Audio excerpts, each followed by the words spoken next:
tushimizga ham kirib chiqdi ochig'i bu elektron retsept masalasi. Elektron retsept bu juda og'ir masala. Asosiy birinchi qilingan narsa dorilarning nojo'ya ta'sirini oldini olishga qaratilgan elektron retsept.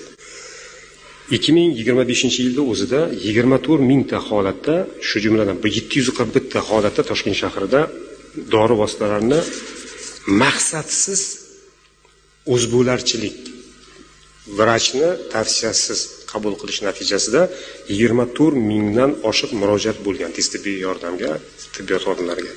Shundan 418 ta holatda e'tibor beringlar, anafilaktik shok holati bo'lgan. 418 ta holatda.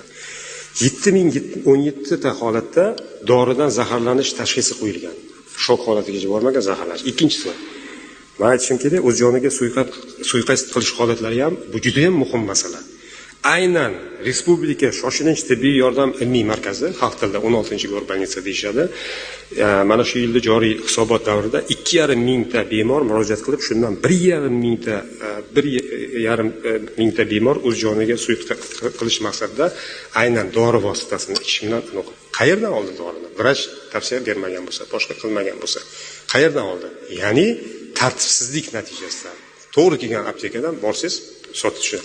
Uchinchisi, shifoxonalarda shifokorlar tomonidan bepul dorilarga retsept yozib berish imkoni chegaralanadi. O'zimizning komanda, o'zimizning hamkasblar. Lekin buni ochiq aytish kerak, hurmatli deputatlar. Shifoxonalarda elektron retsept tizimida kim yozgan, nima yozgan, qaysi dorixonadan necha pulga xarid qilinganligini kuzatib borish imkoniyati yaratiladi. Umumiy bazada bu ko'rib turiladi. Bundan tashqari, misol uchun, tug'ruqxonalarni oladigan bo'lsak, o'rtacha 120 turdagi dori vositalari, tibbiy buyumlar davlat tomonidan bepul beriladigan paytda 70%, ya'ni 85 tasi retsept bilan beriladigan dorilar hisoblanadi.